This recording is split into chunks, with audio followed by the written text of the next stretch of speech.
Okay, hello. So my name is Colin Hill and I'm from Ullswater Swim Place, and here we are in my endless pool. And like a lot of people in lockdown, I can't actually do any coaching anymore. What I thought I'd do is just do a few little videos online just so I can talk to people about different parts of swim technique.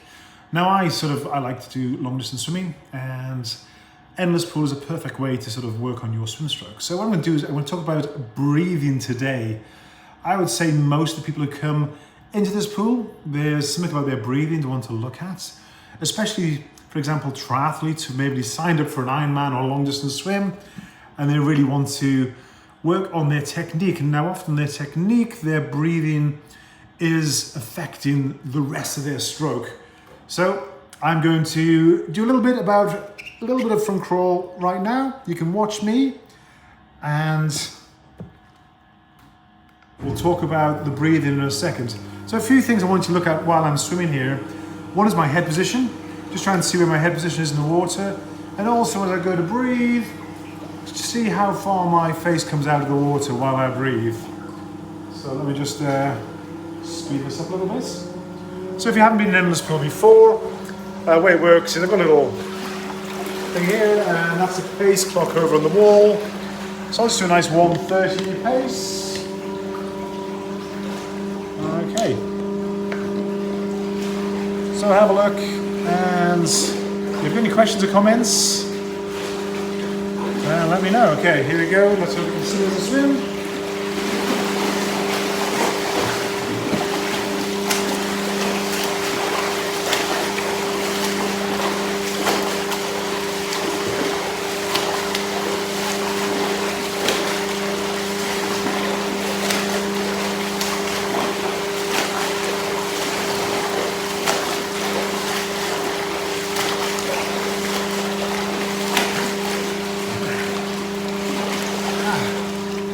Okay, there we go, a little bit of front crawl for you.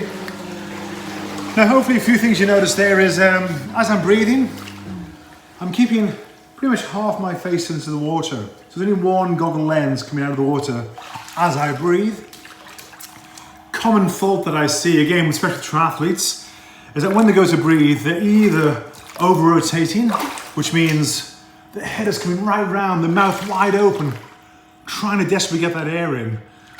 What that does is once you over-rotate and you're going too far around for your breathing, you're putting force down, generally onto your arm, and your arm goes underneath you and your legs start to drop. So a lot of triathletes, when they say to me, they'll come to the session and say, oh, I've got heavy legs. Really common thing for triathletes to say. Often it's not, it's often related to another part of their swim, and breathing's where it's at. So as I breathe, again, just half my face coming out of the water.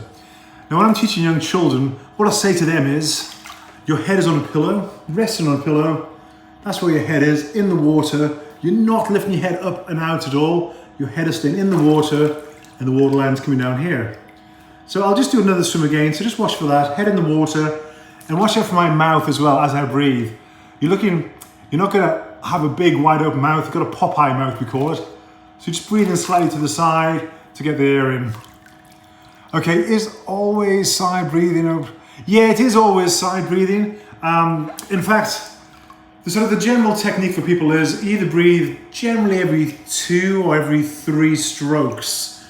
I personally breathe every 2. A lot of long distance swimmers do breathe every 2, as long as you have a nice balanced stroke. So breaststrokes where you breathe up to the front, and front crawl is where you breathe to the side.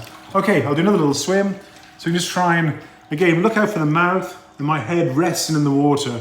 That's really important. I'm going to come on to how you achieve that in a second. So just turn on the power.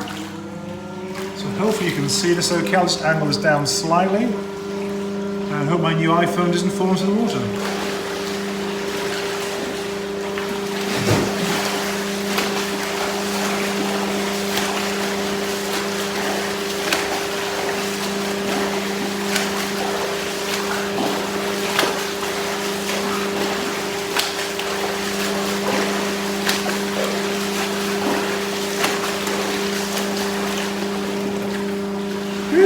Okay. So hopefully you noticed there when I was swimming, head stayed in the water. Now, a couple of points to that. Now, I'm breathing to the side. You might notice that you can barely see my head coming out of my mouth, actually getting the air. What happens is, as my head is in the water, this part of the head is causing a bow wave. So as I'm going through the water, that's causing a bow wave, and my mouth is in a little pocket of air. Okay, and if I lift my head up and out of the water, like I see some people do, then the water can just flow straight to your mouth. But if you've got the confidence to keep your head down in the water, it creates that little air pocket for your mouth. Okay, another little tip now is my head position. To breathe to the side like I do, to manage to get to that position, to breathe to the side. So is there a breathing cadence? Is that best suited for long distance swimming, or is it individualistic? Yeah, good question. It's very much individualistic in a way. Part of my job is I go around the world with all the elite swimmers and I see those guys racing in 10 kilometers. Every swimmer is slightly different on how they breathe. It's generally related to stroke rate. So your breathing patterns relate to your stroke rate. Now I'm getting to the point where I'm doing sort of long swims, keep a nice long stroke, therefore my breathing it's fairly steady. Whereas if you're sprinting, much faster arm rates, and maybe you don't breathe as much if you're just doing 1 or 2 lengths in the pool. But if you're doing a big long channel swim or Ironman swim, then having a slower stroke rate just to try and get that nice rhythm going, then yeah, you have a much slower sort of breathing pattern. So with my head positioned in the water, to breathe to the side comfortably, you've got to make sure that your head is actually not too far up. A lot of people, again, when they swim, they tend to look really far up. They put a lot of stress on the back of their neck, so their head's really up there as they're swimming along. Okay, again, I see quite a lot. Now, this is often when people used to swim in the pools. They're looking at somebody's feet in front of them, and they really have their head up. What I like to see with the swimmers is not your head there, it's your head in a nice neutral position. So when I go down in the water, my head is basically where it is now, in this position, straight down. Now, just because your head is looking down doesn't mean you can't look forward as you swim if you want to. But yeah, if my head is looking down, it means as I rotate to breathe, I'm rotating on this point here, and I rotate around to the side to breathe. It means my head can come out and stay in the water. If your head is looking forward, so that's the point where I'm going to pivot on, I'm going to pivot around and my head's going to come up and out of the water. Up and out of the water. That's a really simple thing to think about, is having your head in a nice neutral position as you swim, so you can rotate around at that point. Now, another thing which I want to come on to in the next video is when you breathe, it's not your head that is simply turning. It's actually from your hips rotating with your head. Just watch me now as I breathe. It's rotating around with my hips. So it's not my head desperately going around and up trying to get air. Again, really common thing I see. People desperately pushing around with their head to get air. My head is down in neutral position.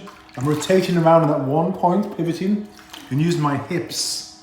Okay, so it's a nice body roll as I breathe, and as I come back down, my hips rotate the other way for the arm stroke. So again, I'll do another quick little swim so you can watch that. And you can just, again, now when you're watching me, just notice the shoulders as well, the body roll as I go to breathe. You should notice that it's all rolling. My head just isn't twisting and coming up, staying in the water, and hopefully see that one goggle just coming out. Okay.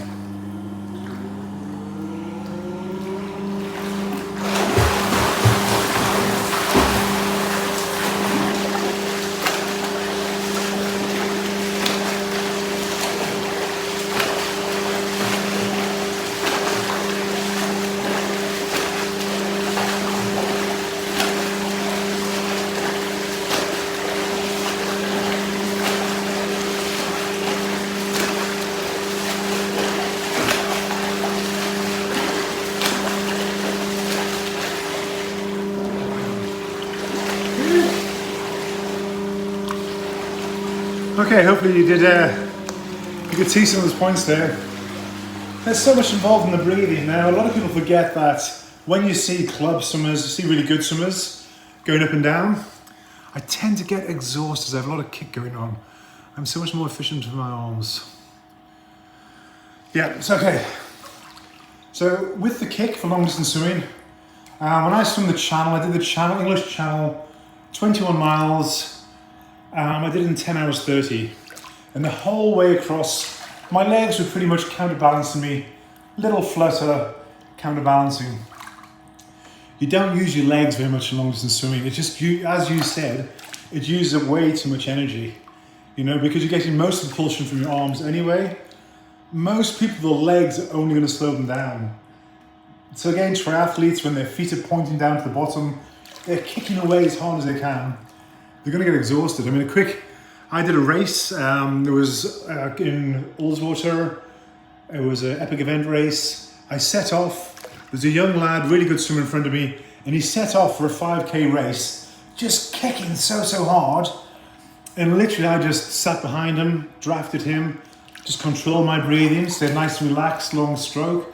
And after a couple of laps, I just cruised past him because he just used up all his energy. So yeah, so basically when you're swimming, just don't kick so hard. Just get used to doing that nice counterbalance with your feet pointed and close together. If your feet go too wide apart and you start bending the knees, you're breaking that streamline. You're just going to slow yourself down. You're going to go faster just by having those nice pointed feet, loose ankles, and keep them close together. Even your feet, your toes, you can just clip each other occasionally as you're swimming. So hopefully that's answered that question. So with the breathing, another thing as well, there's, I'll do another video, but a few points I want you just to think about now is, as I breathe, you might notice that my arm stays out in front as my head turns. This is about the timing of the breath. Again, so many people, when they go to breathe, they push down that arm to get the head up and out of the water to get the breath. Whereas what you want to do is you want to keep that arm out in front of you as you start the breath. You rotate, you pivot around, and then as your head comes down, then the arm can pull through. Now that's the timing you want. So if you come for a session with me sometime, I do all these drills to try and get that just in sync. But again, I'm just going to swim again now, and just try and look out for this left arm as I breathe, because I breathe to the right. Look out for this left arm. You should see it out in front of me as I'm breathing, and then as my head starts to come down, you'll see that pulling through. Okay.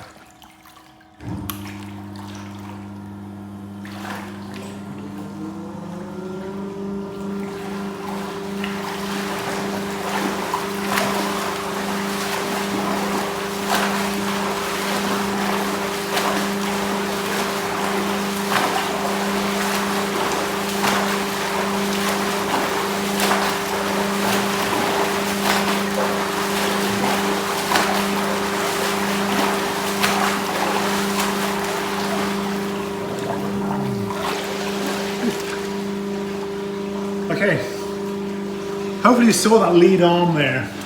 So important to keep that long body line in the water as you're breathing. That's how you want to be. Rotating around with your hips, arm out in front, head in the water, and then pull through and down.